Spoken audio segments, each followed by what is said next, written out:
क्या आपने deal sign कर ली है? अगर हाँ तो अब आगे क्या? दुबई जर्नी का असली गेम अब शुरू होता है। Most people think deal sign करते ही सब इजी हो जाता है, but the reality hits here. मैं प्रदीप, आपका रियल एस्टेट गाइड और दोस्त, जहां मैं अपना 10 साल का एक्सपीरियंस ला रहा हूं, और इस वीडियो में मैं आपको बताने वाला हूं full breakdown, step by step guide after signing the deal in Dubai, from legalities to hand over and unexpected delays. मैं यहाँ आपकी हर डाउट्स क्लियर करने वाला हूँ। So whether you are an investor or end user or first time Dubai home owners, ये video आपके लिए है। Make sure to watch till end, क्योंकि मैं इस वीडियो में ऐसे पॉइंट्स बताऊंगा जो शायद तक कोई एजेंट या डेवलपर आपको बताता ही नहीं होगा। Come on, let's break it down. So हमारा फर्स्ट टॉपिक है immediate paperwork after signing the deal। सबसे पहले अगर आप अंडर कंस्ट्रक्शन प्रॉपर्टी ले रहे हैं फ्रॉम डेवलपर, तो यहाँ पे आपका डॉक्यूमेंटेशन आता है sales and purchase agreement.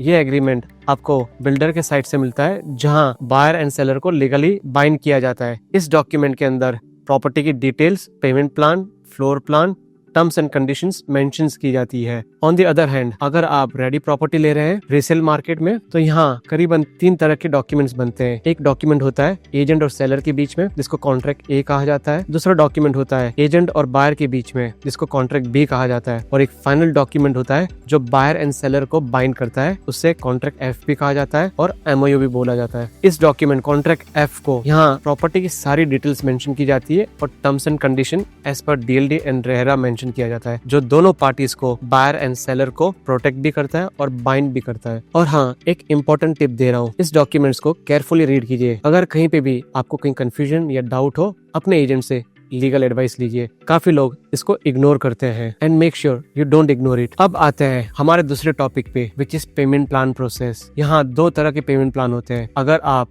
Under construction property ले रहे हैं, जहां डेवलपर आपको एक फ्लेक्सिबल पेमेंट प्लान दे रहा है। डेवलपर से अगर प्रॉपर्टी ले रहे हैं, तो उनके कुछ पेमेंट प्लान्स आइदर 50-50 होते हैं या 60-40 होते हैं। अब 50-50, 60-40 क्या होता है? जहां आपको 50% ड्यूरिंग द कंस्ट्रक्शन दिया जाता है, जैसे कि 10% down payment and the remaining 40% in equal installment, बाकी का 50% ऑन कंप्लीशन पे। ये आपका हुआ डेवलपर का पेमेंट प्लान। अगर आप रेडी प्रॉपर्टी ले रहे हैं इन द रीसेल मार्केट, वहां आपको फिर से 2 ऑप्शन मिल रहे हैं, जहां आप फुल 100% कैश पेमेंट कर सकते हैं या तो बैंक से फाइनेंस कर सकते हैं। अब हम बात करते हैं अपने थर्ड टॉपिक की, प्रॉपर्टी रजिस्ट्रेशन। अगर आप डायरेक्टली डेवलपर से प्रॉपर्टी ले रहे हैं, तो यहाँ आपकी प्रॉपर्टी रजिस्टर होती है after paying 24% to the developer. ये एक टेम्पररी टाइटल डीड भी कहा जाता है, जो दुबई लैंड डिपार्टमेंट से मिलता है। Once you have paid 24% to the developer, it proves you are the legal owner in the under construction property. आपका यूनिट ऑफिशियली आपके नाम पे रजिस्टर हो गया है। यहाँ developer usually do this thing, और ट्रैक करना आपका काम बनता है। अगर आप रेडी प्रॉपर्टी ले रहे हैं, तो यहाँ आपको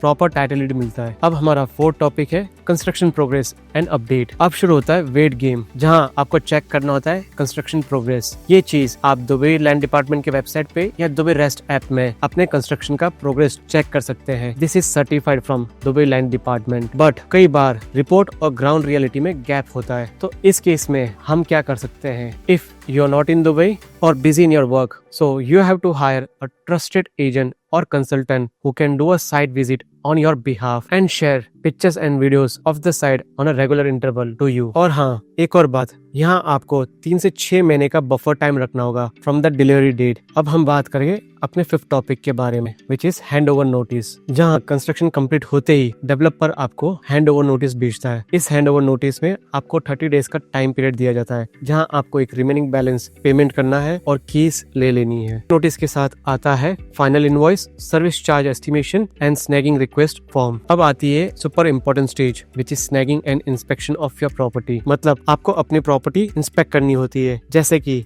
paint issue, plumbing, electric, AC, cracks in the wall and the flooring and many more. यहाँ मैं एक आपको इम्पोर्टेंट सजेशन दूंगा, जहाँ आपको एक प्रोफेशनल स्नैगिंग टीम हायर करना होगा। ये जनरली आपके बिहाफ में स्नैगिंग एंड इंस्पेक्शन इन डिटेल करते हैं। इसके बाद ये 2 रिपोर्ट देते हैं, एक आपको और एक डेवलपर को। जनरली डेवलपर इस रिपोर्ट लेने के बाद 1 से 3 वीक के अंदर आपके सारे प्रॉब्लम्स सॉर्ट आउट कर लेते हैं, and developer will give you a final notice to take the hand over of the key, final payment and title deed. ये है हमारा 7th टॉपिक। अगर आपका स्नैगिंग हो गया है और फाइनल अप्रूवल डेवलपर से मिल गया है, इसके बाद आपको अपना रिमेनिंग फाइनल बैलेंस क्लियर करना होता है, सर्विस चार्ज पे करनी होती है, और कोई भी डीएलडी रजिस्ट्रेशन फी पेंडिंग है वो पे करके आपको अपना टाइटल डीड कलेक्ट करना है। ये टाइटल डीड आपको मिलता है दुबई लैंड डिपार्टमेंट से, जो एक प्रूफ होता है कि आप इस प्रॉपर्टी के लीगल ओनर हो गए हो। ये डॉक्यूमेंट आपके कई सारी चीजों में काम आता है, जैसे कि रेंट करने में और रीसेल करने में। अब हम बात करेंगे move in and renting process का। अगर आप खुद शिफ्ट होना चाहते हैं तो आपको डेवलपर से एक मूव इन रिक्वेस्ट की एनओसी लेनी होती है। इसके बाद आपको दीवा का registration, chiller registration and gas registration कराना होता है। ये प्रोसेस पूरा कंप्लीट होने में 2 से 3 दिन लग जाते हैं। और अगर आप अपनी प्रॉपर्टी को रेंट करना चाहते हैं तो एक अच्छा सा ट्रस्टेड एजेंट को हायर कीजिए, जो आपके बिहाफ में टेनेंट की स्क्रीनिंग करेगा, स्कैनिंग करेगा and will get you a good tenant for your property। अब हम बात करेंगे service charge and maintenance cost. ये कॉस्ट जनरली आपके ओनरशिप के साथ आती है, जो आपको ईयरली पे करना होता है डेवलपर को या ओनर्स एसोसिएशन को, जो आपकी प्रॉपर्टी या आपकी बिल्डिंग को मेंटेन करता है। दुबई में सर्विस चार्ज आपके स्क्वायर फीट के हिसाब से कैलकुलेट किया जाता है और यहाँ सर्विस चार्ज हर बिल्डिंग टू बिल्डिंग वेरी करता है, जैसे कि 15 दिरहम से लेके 25 दिरहम पर स्क्वायर फीट। सर्विस चार्ज में आपके कॉमन एरियाज,